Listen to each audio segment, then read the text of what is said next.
Salut à tous et bienvenue dans cette nouvelle vidéo. Aujourd'hui, on vous montre la gestion de l'eau au quotidien. C'est parti! Alors en capacité, on va avoir une cuve qui se trouve sous le lit, tout en longueur, qui va faire 80 litres de contenance. Et en plus, on va avoir un jerrycan de 19 litres en cas de secours. 18,5 Ouais. pour être précis. Donc notre capacité totale va être de 100 litres. On va avoir 80 litres dans la cuve, 20 litres dans le jerrycan. Et avec, on va avoir deux gourdes qu'on garde devant, à l'avant pour boire au quotidien.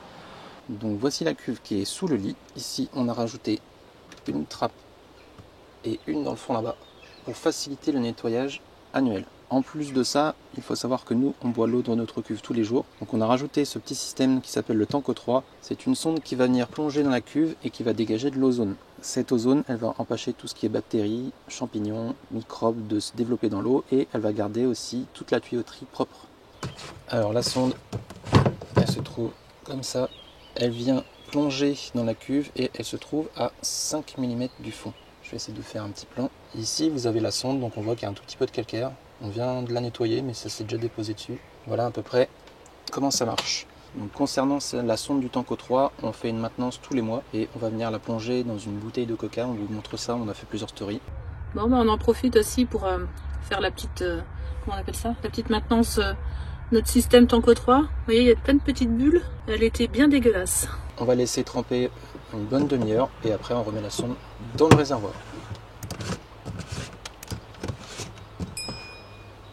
Et après vous avez les éclairages qui vous montrent que le système marche bien. Vous avez le petit voyant jaune qui vous dit que la sonde est encrassée et le rouge que la sonde est décédée ou qu'il y a un souci électrique. Si vous voulez en savoir plus sur le système Tanko 3, on a fait deux vidéos, une pour l'installation où on a modifié la cuve et on a installé le système, et une autre sur la maintenance. Donc je vous mettrai les liens dans le coin là-haut et vous pourrez aller voir ça si ça vous intéresse. Ici vous allez avoir les sondes, donc il y a 4 sondes qui plongent dedans, de tailles différentes, une qui va jusqu'au fond, une qui, enfin sans toucher le fond quand même, en fait il y en a 4 et ces niveaux-là vont nous permettre de connaître le niveau qui reste d'eau dans la cuve. Alors pour le remplissage, on a deux méthodes. On a la méthode forcément du tuyau et on va avoir la méthode avec le jerrycan. Donc on va commencer par le jerrycan parce que vu que la cuve est vide, on va pouvoir vous montrer comment ça se passe quand on le remplit avec. On vous montrera la technique du tuyau et tout ce qu'on utilise comme matériel pour remplir après. Alors pour le jerrycan, 18,5 litres. Ici vous allez avoir une partie pompe. Là il est plein, donc vous avez une pompe en fait qui se défisse comme ça et vous allez mettre la pression dans le bidon pour que l'eau sorte au niveau de ce petit tuyau ici. Et comme ça, vous allez avoir une pression dans le bidon. Sur ce bidon, il existe aussi une petite douchette que je n'ai pas là, mais qui se branche en direct ici, du style douchette que vous avez à l'arrière des vannes. Et de ce côté-là, vous allez avoir, ça coule un petit peu, c'est pas grave, vous allez avoir un filtre à charbon juste ici, et vous avez le filtre principal qui va venir filtrer l'eau. Avec ce bidon, vous allez pouvoir puiser dans les lacs, dans les rivières, tout ce qui est cours d'eau. Donc, je vais remettre le système ici.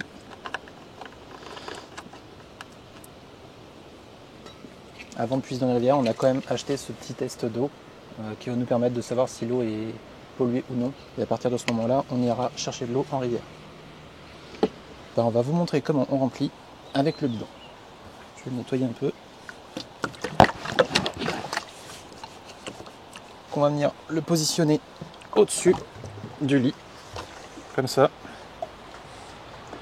Et après, on va utiliser ce petit tuyau. D'ailleurs, on remercie les Pieds d'Aventure. C'est eux qui nous ont fait découvrir cette petite chose et c'est bien pratique. On s'en sert aussi pour puiser sur les robinets directement. On va venir positionner le tuyau juste au-dessus, qu'on va venir plonger dans la cuve juste sur le côté. Et l'eau va être filtrée, puis va rentrer dans le réservoir. Hop, j'ouvre le robinet et j'actionne la pompe.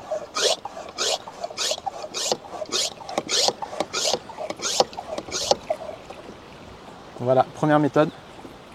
Donc là, il y a 19 litres, donc il faut pomper assez souvent. Une fois qu'il n'y a plus de pression dedans, vous remettez un coup, et puis ça vient gentiment remplir la cuve. C'est quand même assez long, mais nous c'est important parce que, étant donné qu'on boit l'eau de notre cuve tous les jours, on la filtre à chaque fois.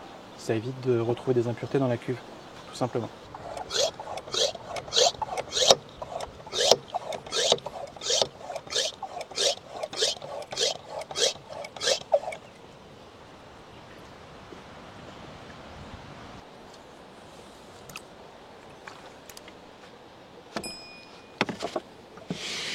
Donc, par rapport au bidon Lifesaver, on a pris un kit qui s'appelle le 60 000 UF. Ça veut dire qu'on a 3 cartouches de rechange, 40 petits charbons comme ça, et on va avoir une pompe de rechange qui sont stockés sous la cuve ici.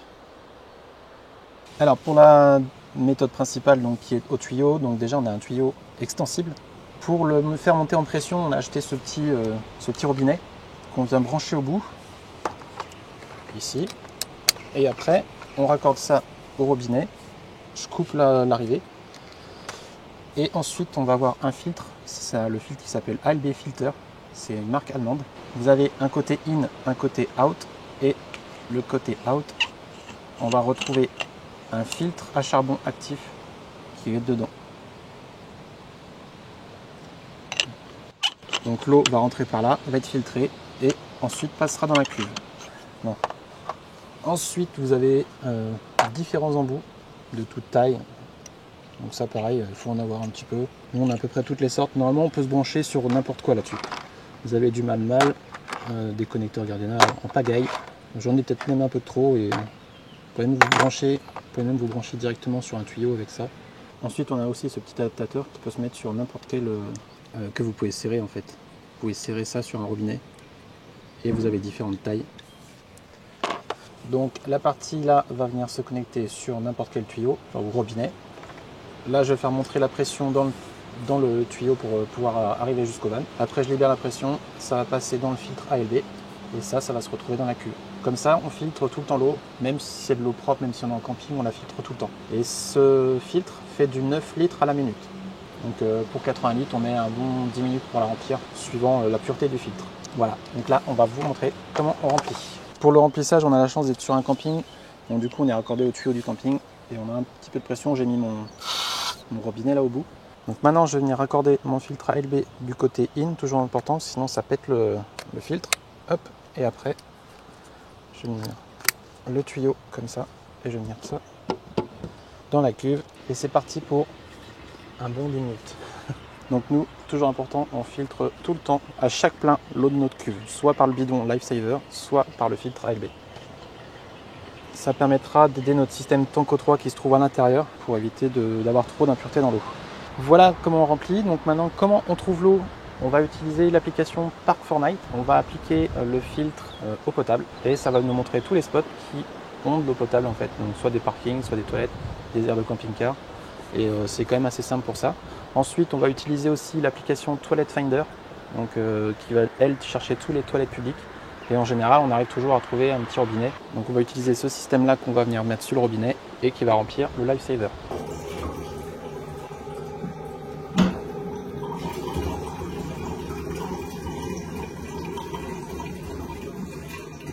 Et troisième et dernière solution, on s'arrête en général près des points d'eau et avec ce système-là, on peut puiser directement dans les rivières et en lac. Après, on va vous lister tous les endroits où on a trouvé de l'eau. On s'est rempli en toilette publique, mais en camping forcément, en aire de camping-car, en France Passion. Vous pouvez demander à l'agriculteur et en général, ils vous disent pas non. Moyennant peut-être des fois. Ouais, moyennant une petite compensation. Sur les aires d'autoroute, sur les stations essence, les fontaines naturelles en montagne, ça nous est arrivé plusieurs fois.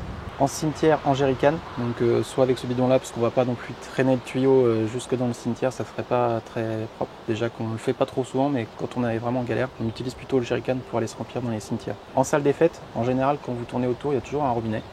Donc à voir, nous ça nous est déjà arrivé une fois. Chez des particuliers, quand ça nous arrive de faire des rencontres via Instagram, via le site Home Camper, quand vous vous arrêtez aussi chez des particuliers. Donc là c'est des locations un petit peu comme Airbnb. Vous payez et vous pouvez vous remplir chez eux. On remplit aussi souvent en famille ou chez des amis. Et après, on va utiliser lac, rivière, comme je disais, étang. Et dernière solution qu'on a trouvée aussi, c'était en capitainerie. Donc tout ce qui est petit port de plaisance autour des lacs et tout ça. Avec le Covid, il y a eu vraiment énormément de toilettes publiques, douches, tout ça qui ont été fermées. Donc on a vraiment galéré dans certains endroits. Donc c'est pour ça que ça nous arrive de temps en temps de nous arrêter vraiment en camping parce qu'on n'a pas trop le choix. Voilà essentiellement où on trouve de l'eau. Dites-nous en commentaire si vous avez d'autres astuces pour trouver de l'eau. Nous c'est à peu près tout ce qu'on a listé. Voilà, ici on a la cuve d'eau grise et là on est repassé à 50%. Donc ça remplit bien comme il faut. Concernant la consommation et l'autonomie, on fait entre 3 et 4 pleins par mois, ce qui représente entre 240 litres et 320 litres d'eau par mois.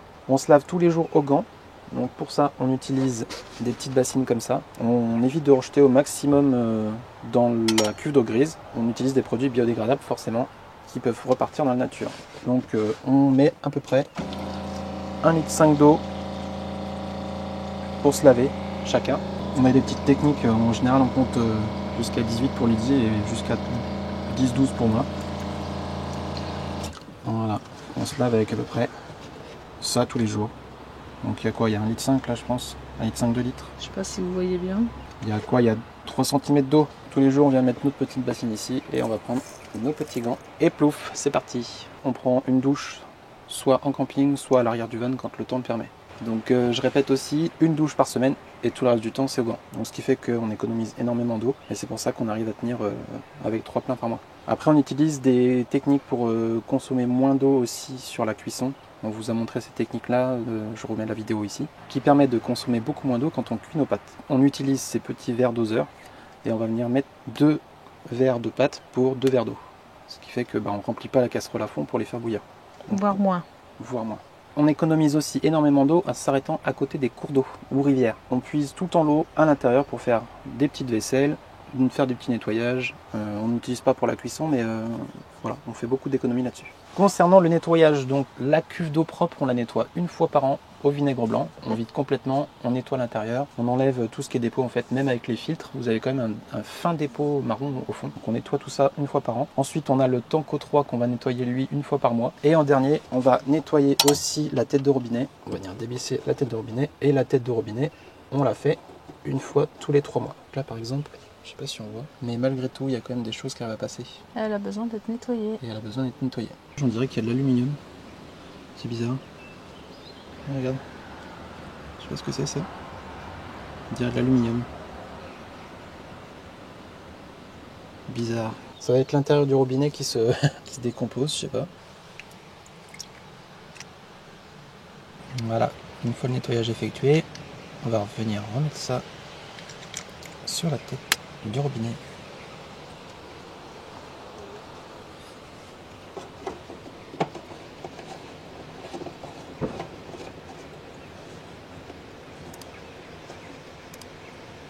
Et c'est reparti pour 3 mois. Voilà, c'est bon. La cuve est pleine.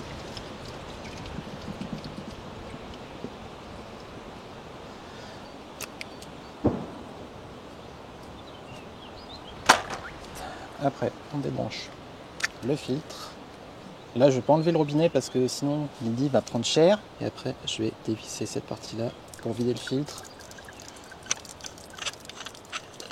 Après, je vais venir sécher les deux parties-là et puis on pourra ranger. De temps en temps, je mets un petit coup de gras alimentaire ici pour pas que ça coince trop dans le filetage. Tout ce qu'on vous a montré aujourd'hui, on vous mettra tout en lien en description pour que vous puissiez trouver si des fois il y a des choses qui vous intéressent. Voilà, je vide le filtre aussi. Et le filtre, après, vous le nettoyez au chiffon, à l'eau, dans de l'eau claire. De temps en temps, il y a des petits dépôts marrons qui se mettent au fur et à mesure. Donc du coup, je le rince à l'eau et je l'essuie. Voilà, c'est reparti pour un tour. Et on remet tout ça dans la petite boîte qu'on utilise pour ranger tout ça. Ça va revenir prendre sa place par ici. Je vais refermer la cuve. Là, le tuyau on l'a pas utilisé, mais sinon en général on essaye de sécher les bouts pour mettre un petit peu de d'eau. Ça c'est une ancienne caisse où on mettait un réchaud dedans qui est malheureusement décédé. Et voilà.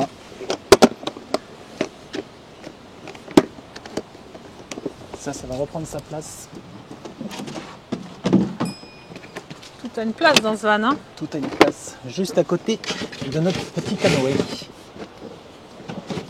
Maintenant, on va refaire le lit parce que pour vous montrer la cuve, on a dû tout défaire. Bon, c'était l'occasion de nettoyer, mais bon. D'ailleurs, c'est en train de sécher ici. Ouais, on s'est acheté une petite bâche pour pouvoir sécher les matelas de temps en temps. Bah, quand on ne peut pas se poser chez des amis ou dans la famille, même en pleine nature, ça ne dérange pas, quoi. On va sortir la bâche pour les aérer un petit peu de temps en temps, puis pour nettoyer surtout en dessous du lit, parce que c'est bien. Il y a pas mal de dépôts, de la poussière, des cheveux et tout ça. Voilà, on espère que cette petite vidéo t'a plu. N'oubliez pas que dimanche prochain, donc dimanche 9 à 19h30, on fait un live pour vous remercier pour les 5000 abonnés. On avait adoré le premier live, donc on remet ça dimanche prochain. Et on compte sur vous pour être présent. On vous dit à la semaine prochaine. Ciao!